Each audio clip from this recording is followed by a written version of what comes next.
Olá, meus amigos, que Jesus nos abençoe, proteja e fortaleça em mais uma oportunidade de preces e de reflexões.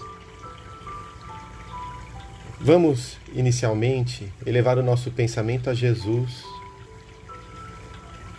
agradecidos pela oportunidade desta existência e rogando ao Divino Mestre a sabedoria para trilharmos nesta caminhada com entendimento, com equilíbrio, atentos ao nosso planejamento reencarnatório, sem desviarmos do objetivo maior da experiência terrestre. Se conosco, Divino Amigo, ampara-nos com ondas de paz, de luz, que consigamos, pelo período em que aqui estivermos, mantermos paz interior e fortalecimento físico e espiritual. Assim seja. Meus amigos, do capítulo 48 do livro Vinha de Luz, Emmanuel, através de Chico Xavier, nos apresenta Cooperemos fielmente. E ele traz uma frase do apóstolo Paulo, que se encontra na primeira carta aos Coríntios 3:9. Pois somos cooperadores de Deus. O Pai é o supremo criador da vida, mas o homem pode ser fiel cooperador dele. Deus visita a criatura pela própria criatura. Almas cerradas sobre si mesmas declarar-se-ão incapazes de serviços nobres, afirmar-se-ão empobrecidas ou incompetentes. Há companheiros que atingem o disparate de se proclamarem tão pecadores e tão maus que se sentem inabilitados a qualquer espécie de concurso sadio na obra cristã, como se os devedores e os ignorantes não necessitassem trabalhar na própria melhoria. As portas da colaboração com o Divino Amor, porém, permanecem constantemente abertas, e qualquer homem de mediana razão pode identificar a chamada para o serviço divino. Cultivemos o bem, eliminando o mal. Façamos luz onde a treva domine. Conduzamos a harmonia às zonas em discórdia. Ajudemos a ignorância com o esclarecimento fraterno. Seja o amor ao próximo nossa base essencial em toda a construção no caminho evolutivo.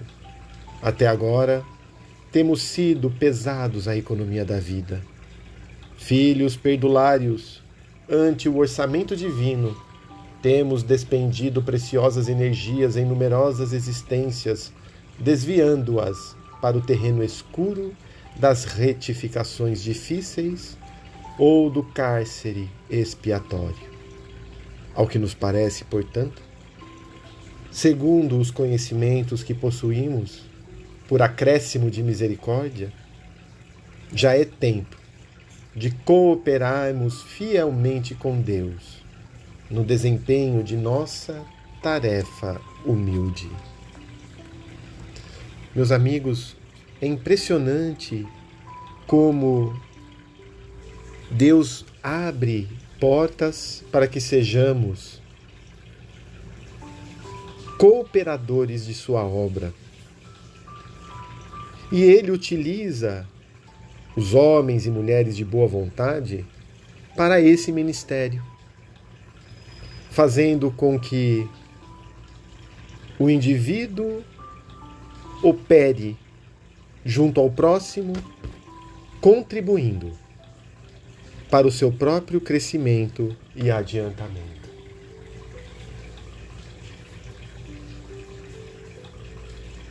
No entanto, quantas não são as vezes em que fechamos os olhos às oportunidades que Deus nos abriu?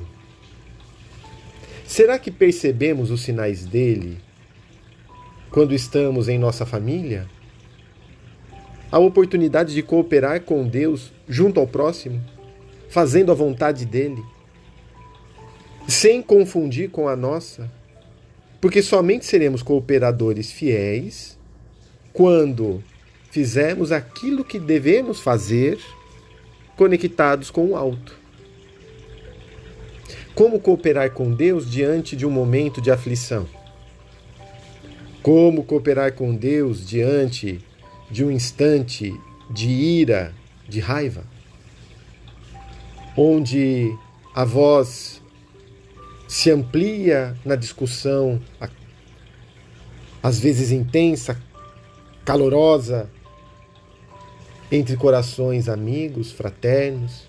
Como cooperar? Como cooperar com Deus junto à fome de entendimento espiritual? Como cooperar com Deus diante dos aflitos? Diante daqueles que perderam a esperança? Como cooperar com Deus diante daqueles que passam fome, desnutridos com os valores espirituais? Ora, é preciso ter entendimento, é preciso viver como espírito, para enxergarmos nestas situações a oportunidade do trabalho e não nos levarmos pelos nossos tormentos, que não raro incendiariam ainda mais a situação.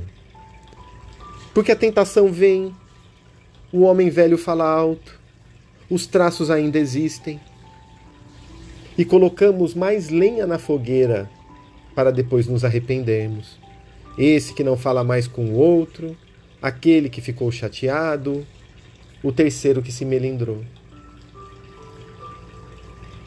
O exemplo dos cooperadores de Deus é seguir aquele que melhor viveu a lição divina entre nós, que é Jesus. Em seu Evangelho, nos apresenta de forma clara como proceder. Perdoarás não 7 vezes, mas 70 vezes 7 vezes. Bem-aventurados os puros de coração. Bem-aventurados os mansos, os pacíficos. Bem-aventurados os que têm fome e sede de justiça. Faça ao próximo aquilo que gostarias que o próximo te fizesse. Ora por aqueles que te perseguem e caluniam. Oferece a outra face. Dá também a túnica, se pedirem o manto. Jesus nos deu os exemplos da humildade, da mansidão, da indulgência, da paciência, do perdão, da esperança, da fé. Não conseguiremos dar um salto, mas se estivermos atentos, conseguiremos ser cooperadores fiéis, porque senão Paulo não teria sido e não teria pedido isso aos irmãos de Coríntios. Aquilo que Jesus nos propõe, que Paulo viveu, nós também podemos viver. Mas estamos dispostos ao preço dessa vivência? Porque não raro é um trabalho de renúncia. Não raro é perder para o mundo. Não raro é ser até esquecido e menosprezado. No entanto, grande será a recompensa nos céus. Aquele que quiser ganhar a vida, perdê-la-á. Mas aquele que perder a vida por causa de mim, a terá ganho. O que é ganhar a vida? O que é perdê-la?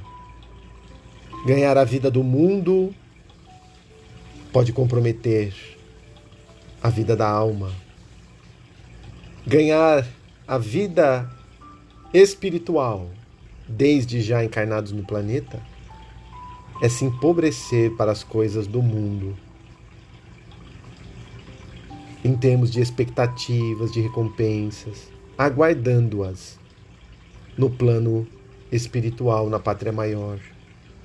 É despojar-se das ilusões que há tanto tempo têm nos feito cair. É renunciar de uma vez por todas aquilo que nos prejudica. É dizer isso nunca mais, para um vício físico, para uma postura moral, para algo que tanto tem nos incomodado. Tenhamos a coragem de fazermos luz onde a treva domine, de cultivarmos o bem, eliminando o mal que está dentro de nós, não no outro, que não temos ação. É conduzir a harmonia interior e no nosso meio, quando discordante estiver. É esclarecer com vistas da alma a ignorância a respeito dos valores eternos do espírito. Desta forma, somos muito agradecidos a Jesus pelas oportunidades que tem nos oferecido. Senhor, que estejamos mais atentos, que analisemos melhor os nossos sentimentos, que consigamos propor mudanças efetivas e cumpri-las. Guarda-nos, Mestre, envolve o nosso lar em luzes, os nossos entes queridos, protege os nossos familiares e ilumina aqueles com quem temos dificuldades, para que a vibração se dilua em nós. Envolve os que estão nos hospitais, seus acompanhantes, aqueles que estão nos lares de idosos, nas clínicas de recuperação à droga, nas creches, nos orfanatos, os que se encontram atormentados por ideias obsessivas. Envolve o nosso país, o Brasil, para que aqui reine a ordem e o progresso e o governo sem interesse pessoal, conectados com o Pai que governem para o povo e pelo povo. E quanto a nós, que façamos a nossa parte, sem esperar as recompensas da terra. Guarda-nos, Jesus, envolve-nos a todos, ilumine a nossa água, depositando nela os recursos que mais precisamos. E que a tua luz nos envolva hoje e sempre. Assim seja.